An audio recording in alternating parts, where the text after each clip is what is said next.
Augmentation du prix du transport. Dès ce lundi, le mot d'ordre de la coalition des syndicats du secteur des transports, suivi à demi-teinte seulement. Le syndicat libre des transporteurs terrestres s'insurge, lui, contre ce mot d'ordre qui alourdirait davantage le quotidien des Gabonais. Le ministre des Transports face aux responsables de la Sogatra. À l'ordre du jour, les récents événements enregistrés à la Sogatra et le respect de la législation qui gouverne la vie syndicale. Et puis début du baccalauréat demain sur toute l'étendue du territoire national. Patrice Ontina, gouverneur de la province de l'Ogooué-Maritime, a fait le tour des centres de Port-Gentil et également de Gamba, nouvellement érigé en centre. Voilà pour les titres. Merci pour votre fidélité, Madame, Messieurs. Votre journal. Dans l'actualité ce jour, le lancement à Libreville de la 2e édition du Salon international du bois, baptisé Gabon Wood Show, un salon destiné aux opérateurs et experts de la filière en Afrique centrale et de l'Ouest. Et c'était en présence du Premier ministre, chef du gouvernement, Julien Nkogé Bekale. Messagérien Ngobam, Arnaud Mengue pour le point. L'industrie du bois et de la foresterie trouve ici sa plateforme pour les acteurs de l'Afrique centrale et de l'Ouest, Gabon Wood Show. Sinon, Salon international du bois dans sa 2e édition. Une émanation de Dubaï International en collaboration avec Gabon Special Economic Zone. En effet, les performances réalisées dans la zone économique spéciale de Coq sont éloquentes. 108 investisseurs au total, venant de 18 pays, dont 80 dans le secteur du bois, qui se sont installés dans la zone d'Uncock. 600 000 mètres cubes de bois ont été transformés en 2018 pour produire de bois scié, des feuilles de plaquage, du contreplaqué et des meubles. Près d'une cinquantaine de nationalités avec 300 opérateurs en moyenne attendus au cours des expositions. 3 jours durant, le Salon international du bois se place progressivement comme vitrine privilégiée pour la promotion du domaine dans un continent ayant en son sein le 2e bassin forestier mondial. Le volume de bois transformé est passé de 280 000 mètres cubes à plus qu'à 1 300 000 mètres cubes à ce jour. En 2018, ce sont près de 900 000 mètres cubes de produits transformés qui ont été exportés vers l'Asie, l'Europe et le Moyen-Orient. À ce titre, l'apport de la filière bois au PIB est significativement accru à travers son passage d'un modèle de rente à un modèle productif davantage créateur de richesses. Le 2e salon international du bois qui coïncide avec la relance régulière de la filière mise à mal ces derniers temps par le trafic du quai Vazingo donne l'occasion aux opérateurs et experts du secteur de mettre en exergue les prouesses en la matière. Du côté de l'Assemblée nationale, il s'est agi ce matin de la convention CITES en Afrique centrale et la lutte contre le trafic illicite des espèces protégées, initiée par les parlementaires gabonais. L'atelier a pour but de favoriser la mise en œuvre de la dite convention dans les pays de la sous-région. Reportage. Organisé par le caucus parlementaire gabonais pour la conservation, présidé par l'honorable Angélique Ngoma, à l'intention des parlementaires des pays membres de la CEAC, cet atelier sous-régional axé sur le thème « La mise en œuvre de la Convention CITES en Afrique centrale et la lutte contre les trafics illicites des espèces protégées » vise l'examen de l'application de cette convention dans les différents États respectifs et d'en améliorer ses mécanismes. C'est par la mise en commun de l'ensemble de nos expériences que nous pourrons améliorer tous les mécanismes et instruments de mise en œuvre de la Convention. Les objectifs poursuivis dans le cadre de ces assises correspondent aux missions du pilier Gabon vert du plan stratégique Gabon émergent contenu dans la feuille de route du gouvernement de la République. Je pense que l'objectif de cet atelier, c'est que tous les pays de l'Afrique centrale montent en première division.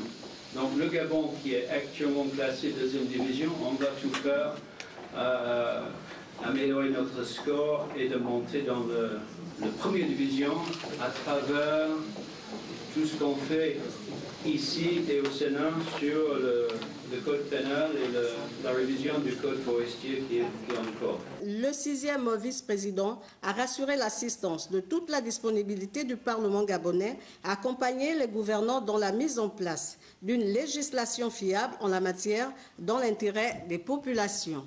Nous devons également avoir en esprit qu'il s'agit ici de solutionner les problèmes de développement, d'économie de santé publique ou de paix dans notre sous-région. Des sujets fortement impliqués dans les thématiques que nous allons aborder ici au panel en bas. Rappelons que la Convention CITES protège les espèces sauvages de l'exploitation dommageable et organise un commerce responsable pour les espèces non protégées. Et puis du côté du Sénat, notez que la Commission des Affaires étrangères, de la coopération internationale, de la défense nationale procédera demain à 9 h à l'audition de Monsieur le ministre des Affaires étrangères sur les textes de loi suivants. Le projet de loi portant ratification du compromis de Marrakech, portant saisine de la Cour internationale de justice sur le différend frontalier sur l'île Mbagné entre la République gabonaise et la République de Guinée équatoriale. Et puis également le projet de loi portant ratification de l'accord portant création de la zone de libre-échange continentale africaine adopté le 21 mars 2018 à Kigali, et ce sera à la salle Jean-Hilaire Obama. Après 48 heures d'examen de la pertinence de la norme, table ronde pour une huile de palme durable et son ancrage dans les politiques de développement durable au Gabon, le sous-comité technique de production durable de l'huile de palme vient donc d'adopter l'interprétation de ce référentiel comme norme nationale. C'était au cours d'un atelier organisé récemment à Libreville. Linda Nyomba Mungengi, Cédric Nzendo nous font le point. Apprécié pour sa qualité et ses propriétés indispensables à la fabrication de l'huile de cuisine, de la pâte à tartiner, des biscuits et du savon, entre autres, l'huile de palme est une huile très consommée au Gabon. Grand producteur, le pays ambitionne occuper la 3e place en Afrique avec une production brute de 425 000 tonnes en 2025, conforme à la RSPO. La table ronde sur l'huile de palme durable, c'est une norme qui tend à prouver que l'huile est produite de façon durable. La durabilité, c'est quoi? Le respect de l'environnement, respect des droits sociaux et aussi la viabilité économique du projet. Le Gabon, à son niveau, a une interprétation nationale qui a été faite en 2016. Mais pour une meilleure prise en compte de cet instrument, le sous-comité technique de production durable de l'huile de palme, composé des experts des secteurs publics et privés, des représentants de la société civile et des scientifiques, suggère aux autorités compétentes de faire de l'interprétation RSPO une norme nationale. Il a fallu d'abord présenter le processus d'interprétation nationale, puis voir l'alignement, l'ancrage, sinon la contribution de l'interprétation nationale par rapport aux politiques et les engagements internationaux du Gabon. Nous avons également assisté à la présentation de l'opérateur Lampalm du Gabon qui a présenté l'impact de la RSPO au Gabon. En adoptant cette norme, le sous-comité a pallié là une absence de loi ou de pratiques réglementées là-dessus par rapport à la gestion de la relation entre les communautés et les exploitants, c'est-à-dire les développeurs de palmiers à huile. Au terme de la rencontre, l'adoption de l'interprétation RSPO comme référentiel national a été transmise à l'Agence gabonaise de normalisation pour homologation, elle qui a initié les travaux de cet atelier de 48 heures avec l'appui technique et financier du Fonds mondial pour la nature. Et à ce propos, bonne nouvelle, car quelque temps après la transmission des conclusions de cet atelier, l'Agence gabonaise de normalisation a fini par homologuer l'interprétation de la norme RSPO pour le développement durable de l'huile de palme au Gabon. Dans l'élément qui va suivre, le directeur adjoint de la normalisation apporte des précisions sur cette homologation. Elle est homologuée, elle est une norme nationale. C'est l'homologation qui en fait une norme gabonaise. Donc l'acte signé par le directeur général Laganor en fait une norme gabonaise. Depuis le 17 juin, cette norme est une norme gabonaise. Elle va rentrer dans le panel des normes gabonaises. Il faut qu'on commence à la diffuser. Il faut dire qu'il y a des entreprises citoyennes qui n'ont pas besoin d'attendre que la norme soit d'application obligatoire, qui vont d'emblée prendre la norme, se l'approprier et commencer à la mettre en œuvre. Après, pour protéger la forêt gabonaise, bien entendu, il faut prendre des dispositions. Mais dans une seconde phase. Dans cette phase-là, ce sera des entreprises elles-mêmes qui vont adhérer au processus. Et puis pour les autres, il y aura la phase contraignante qui va les obliger à mettre en place la norme. Et puis dans l'actualité de ce lundi également, la montée au créneau du syndicat libre des transporteurs terrestres au Gabon. Le CILTEG dénonce le mot d'ordre de la coalition des syndicats du secteur des transports qui annonçait l'augmentation du prix des transports dès ce lundi. Une situation qui, selon le président du CILTEG, viendrait alourdir le quotidien des Gabonais. Les détails avec Miran Dangué et Hervé Nzigué. Marie-Claire Ayingon ce matin a payé les frais de l'augmentation du prix du transport. C'est pas normal. On gagne combien? Oui, j'ai subi. Nous avons gare aussi à 400 francs. On paye 300. Jamais je refuse. À défaut de ça, je reste à la maison. Ils ont raison d'augmenter. Ce n'est pas de leur faute. Si on n'augmentait pas le carburant, je ne crois pas aussi que ces chauffeurs-là devaient augmenter. Kaba Ousmane, le taximan depuis plus de 10 ans, dit n'avoir rien changé à ses habitudes. Pour lui, le prix du transport reste le même. Nous avons refusé cette proposition-là. On a appris que les autres ils ont fait 300, 400, 400, 500. Mais nous avons dit que nous ne sommes pas pour ça. Si c'est le cas, on attend la déclaration du ministre le soir. Si ce n'est pas le cas, nous on fait toujours comme on a d'habitude de faire. Réuni autour des transporteurs terrestres, Jean-Robert Meunier, président du CILTEG, s'insurge contre cette hausse pour différentes raisons. Premièrement, c'est l'État et le gouvernement qui augmentent les charges, le carburant, le racket et autres. Ce ne sont pas les populations gabonaises qui sont notre cible. Nous risquons, avec une augmentation hasardeuse, anarchique et illégale, de rentrer dans un cycle infernal. Parce que la prime de transport, elle est fixée à la fonction publique. Qui va procéder à cette hausse? Or, nous, notre coalition lutte contre la vie chère et ce n'est pas par nous que passera une augmentation des coûts de transport. Tout en poursuivant sa lutte contre cette augmentation, une assemblée se tiendra ce samedi, réunion au cours de laquelle ils décideront du cahier de charges à présenter au gouvernement. Et pour leur part, les responsables de la société gabonaise de transport répondaient favorablement ce matin à l'appel du ministre des Transports et du Tourisme. Le tour de table portait non seulement sur les récents événements enregistrés à la Sogatra, mais surtout sur le respect de la législation qui gouverne la vie syndicale. Les détails dans cet élément signé Wilfried Pigavwamba et Aldo Thierry Mandaka. Le climat délétère et les conséquences des récents mouvements d'humeur constatés au sein de la Société gabonaise de transport inquiètent Justin Ndangoy, ministre de tutelle. Le membre du gouvernement annonçant la traque des indisciplinés, indélicats et autres fouteurs de troubles a invité les partenaires sociaux au respect des droits, devoirs et obligations qui régissent l'action syndicale. Le directeur général a été nommé par décret du président de la République. Il est le seul qui répond de la gestion devant la Cour des comptes, qui est une autre institution de la République, qui a des missions de contrôle de la gestion financière des structures étatiques. Un syndicaliste ne doit pas intimer un ordre d'un directeur général. Au-delà des intérêts de Sogatra, il s'agit d'un ministère. Au-delà des intérêts de Sogatra, il s'agit d'un gouvernement. Au-delà des intérêts du gouvernement, il s'agit de la politique du président de la République. Et il faut qu'on cesse avec ces histoires, X a volé, Y a volé. Force reste à la loi, a fortement martelé le ministre des Transports, qui, dans une dynamique de réhabilitation de la maison Sogatra et d'apaisement du climat social, a rebondi sur la vision du gouvernement de maîtriser le secteur du transport au Gabon. Je reste convaincu que deux entités peuvent marcher côte à côte. Nous développons des stratégies en interne pour que le secteur puisse revenir au moins 50-50 ou 60-40 aux nationaux. Raison pour laquelle nous continuons ce travail de prospection pour voir comment réhabiliter la Sogatra. Et mi-août, nous allons lancer Transul. Pour l'instant, on ne sait pas s'il y aura transfert des personnes qui partiront d'un point A à un point B. Licenciement abusif, arriérés de salaire et usage irrationnel du parc automobile, tel est le tableau sombre dressé par les syndicalistes. Réceptif, le ministre a exigé une enquête afin d'élucider le mystère des événements qui minent le fonctionnement optimal de la Sogatra. Et puis dans le même ordre d'idées, cette prise de contact entre le ministre de la Culture, Franck Nguema, et les responsables du syndicat du dit ministère, privilégier le dialogue et marcher main dans la main, sont entre autres les objectifs de la rencontre dont Andinel Tungui et Louis Bestar Lenyongo nous livrent les détails. Je ne serai pas le ministre des petits arrangements au coin de table. Non. Le ministre de la Culture, des Sports, chargé de la jeunesse et de la vie associative, donne le ton qui apaiserait le climat au sein de la Maison Culture.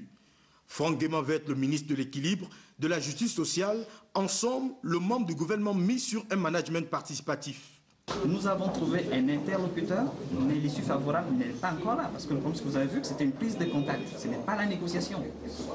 Ce que nous attendons du ministre, c'est la négociation, une négociation franche. Il a dit qu'on devrait jouer franc jeu, qu'il fallait éviter les coups bas. Je pense que c'est ce que nous attendons aussi également, que l'administration qui l'accompagne arrête de jouer les coups bas. Nous vous rappelons que nous sommes en grève. Nous avons une grève qui dure depuis 2 mois. Donc cette rencontre, on ne veut pas dire que le mouvement est levé. Nous allons rendre compte à notre base, et c'est au sortir de là que nous allons déterminer la date, sûrement la date des négociations, parce qu'il attendait notre position pour les négociations. Associer toutes les parties dans la chaîne de réalisation des défis du ministère, notamment faire de la culture et du sport la vitrine du Gabon, valoriser les jeunes talents, une ambition à laquelle Franck Guéma accorde de l'intérêt. Je ne considère pas avoir la science infuse ou la vérité révélée. C'est le cas de l'administration, c'est le cas des syndicats aussi. Mais c'est ensemble que nous pourrons effectivement relever ces défis de la culture, du sport, de la jeunesse et de la vie associative. Faisons table rase des divergences du passé. Martelleux le ministre aux partenaires sociaux peu avant de proposer la mise en place imminente d'un comité de dialogue permanent dans lequel syndicats et tutelles se retrouveront une fois tous les mois. Et on reste sur le front social avec cette fois les responsables de la Poste SA qui viennent de réagir face au mouvement d'humeur observé depuis quelque temps par les agents regroupés au sein du Sinapost. Ces derniers revendiquent leurs émoluments. Tout bonnement. Georges Kombila, Médarengenk. C'est suite au mouvement de grève entrepris par le syndicat de la Poste, le Sinapost, qui est la direction générale de cette structure bancaire, a apporté des précisions sur les récriminations faites par les syndiqués sur la question du dialogue. Faisant suite à la requête du syndicat reçue le 13 mai 2019, la direction générale de la Poste a répondu formellement en invitant par 2 fois les partenaires sociaux aux discussions. Au jour prévu, seuls les délégués du personnel étaient présents. C'est alors que la direction générale a pris l'initiative d'une réponse par voie d'une communication écrite au personnel pour répondre aux préoccupations exprimées par les partenaires sociaux. Sur la situation des salaires, à la Poste SA, la direction générale a indiqué que le virement des mois de mai et juin sont effectifs. Les salaires du mois de mai et de juin 2019 sont payés. Pour conclure sur ce point, il n'y a aujourd'hui aucun salaire en retard à la Poste SA. Et si la grève pour retard des salaires persiste, elle n'a plus aucun objet et vise d'autres objectifs que la revendication salariale. Fait à Libreville le 24 juin 2019, le président directeur général de la Poste SA, M. Michael Adandé. Je vous remercie. 10 ministères autour de la CPPF, Caisse des pensions et prestations familiales.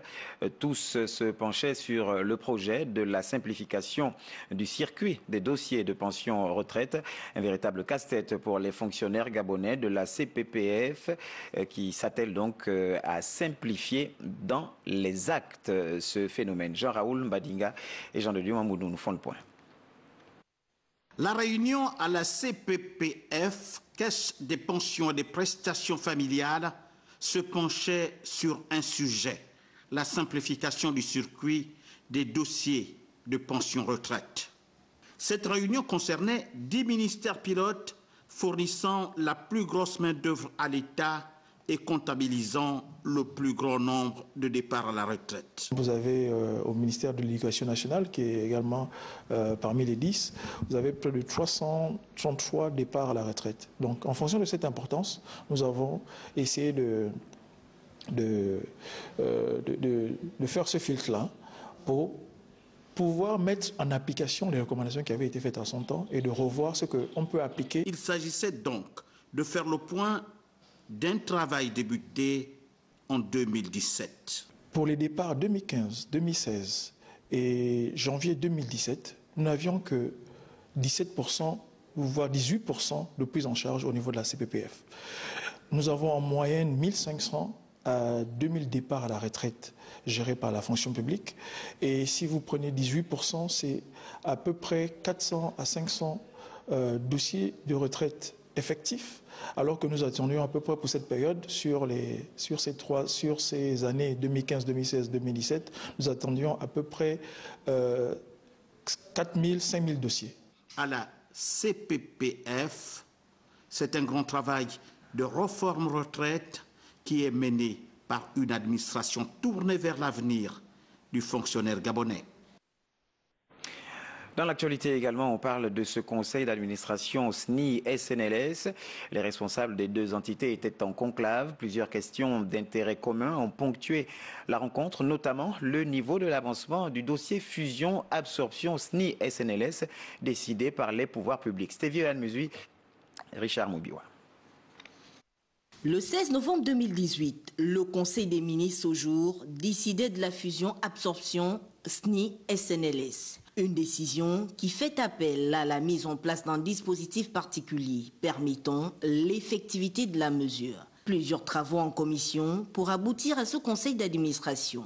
Un tournant décisif dans le processus. C'est en tant qu'administrateur représentant de la Société nationale immobilière, qui est donc actionnaire de la SNLS, qui va fusionner avec la SNI dans quelques temps, que nous participons à ces travaux, parce que non seulement il nous fallait arriver donc à l'arrêté des comptes pour les exercices 2016, 2017 et 2018 de la SNLS avant que de ficeler le projet proprement dit de fusion-absorption entre nos deux structures. Le social, un volet capital dans cette transaction administrative. La rencontre a également permis de statuer sur les dispositions prévues pour les agents ayant servi à la Société nationale du logement social. Le personnel est sans salaire depuis 4 mois. Et donc là, on va examiner avec les administrateurs ce qu'il est lieu de faire de façon immédiate. Les employés ont donc eu le choix, pour ceux qui voulaient transférer à la SNI,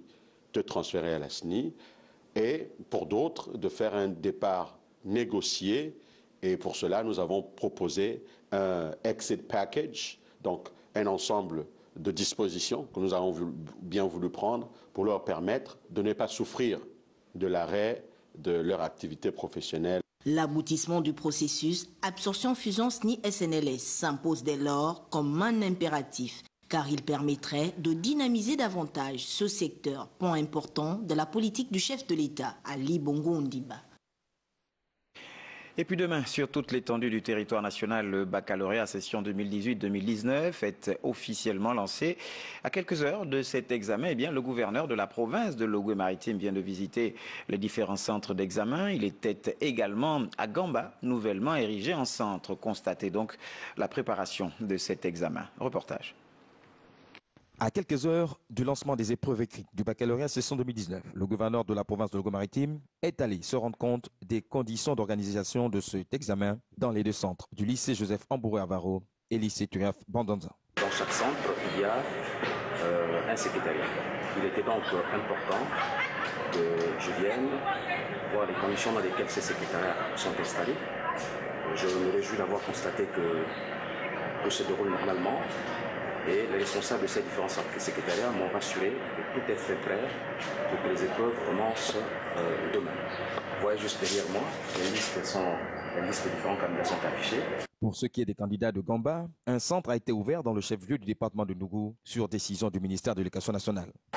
J'avais porté à la connaissance des populations que Gamba est un centre d'examen.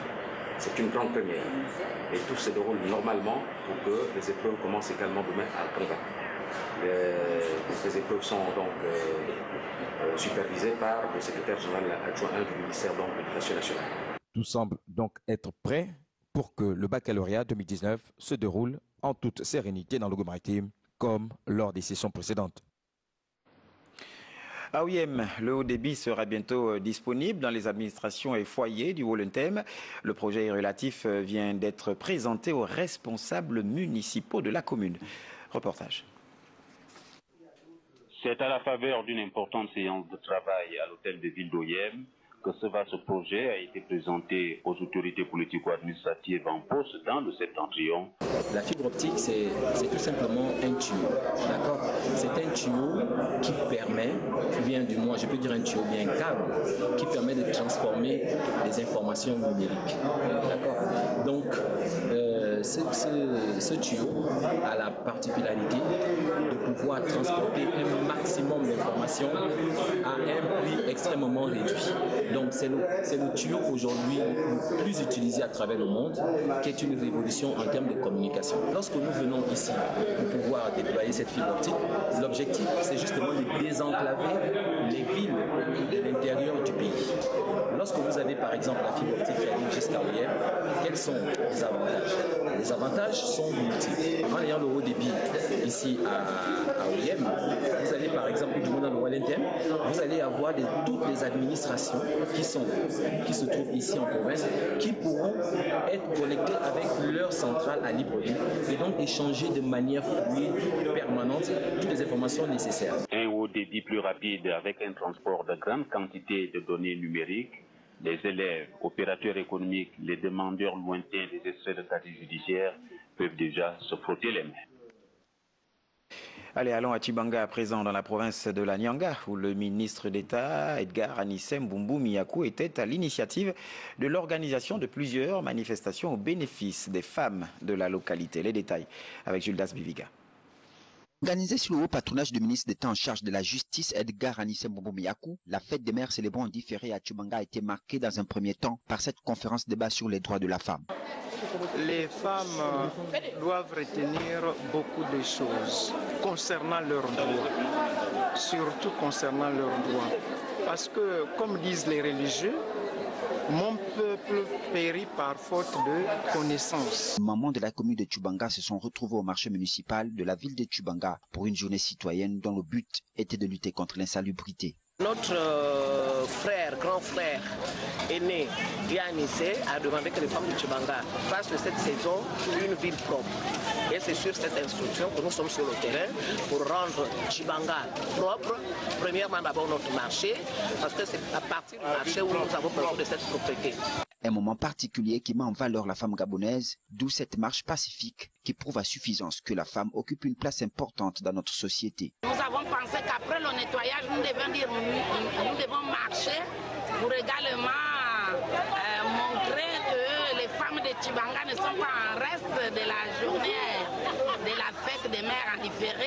C'est par un match de football entre le 1er et le 2e arrondissement. Score final, 3-2 en faveur du 1er arrondissement. La fête des mères a donc été une réussite pour ces femmes et le rendez-vous a été fixé pour une prochaine célébration. Et pour la boucle en sport, on parle du Rotary Club Libreville-Okoumé et la Fédération gabonaise de tennis qui organise depuis samedi dernier et ce jusqu'au 30 juin prochain un tournoi de tennis et au club Saouti, une compétition qui voit la participation d'une vingtaine de tennisman. Le point avec Charles Ogoula et Guy Franklin Mangenga. Un tournoi de tennis qui apporte du temps de jeu aux joueurs et cela grâce au Rotary. Il fallait que tout le monde, les jeunes ici, connaissent le Rotary et qu'ils soient sensibilisés par les actions du Rotary. D'où cette compétition que nous organisons et nous notons aussi qu'il n'y a pas eu suffisamment de compétitions de tennis cette année. Toutes les recettes que nous allons engranger pendant cette semaine de tennis au Saouti nous permettra de collecter des fonds pour acheter des médicaments pour ces personnes qui en ont tant besoin à l'hôpital psychiatrique de Mélène. Cette première édition soit la première d'une longue série pour que les jeunes sachent que la Fédération gabonaise de tennis et le Rotary chaque année organiseront un tournoi de tennis pour non seulement jouer, mais aussi récolter des fonds pour les bonnes œuvres. En ouverture, Bouli remporte sa partie 9-2. Je ne peux pas dire que c'était un match assez aisé ou assez facile parce que j'ai dû employer beaucoup de tacticité pour pouvoir venir à bout de mon adversaire parce qu'il était un très bon joueur et qui, comme vous avez pu le constater, a une régularité assez particulière dans cette... Voilà pour la fin de ce journal, La sagesse africaine. La langue qui fourche fait plus de mal que le pied qui trébuche. Gardez vos positions juste après le générique fin. Vous suivrez donc la chronique sociale lorsqu'il sera 20h55. La chronique sociale de Templar et Eban Nabessol qui décortique sans complaisance les faits de la société gabonaise. Après le journal également, vous suivrez les résultats du concours spécial de l'entrée au Prytanée militaire de Libreville. Les épreuves du dit concours se sont déroulées samedi dernier. Les résultats seront rendus publics ce soir après ce journal par le capitaine Moussoji. Nous nous retrouvons avec toute l'équipe d'Antenne lorsqu'il sera 23h. À tout à l'heure.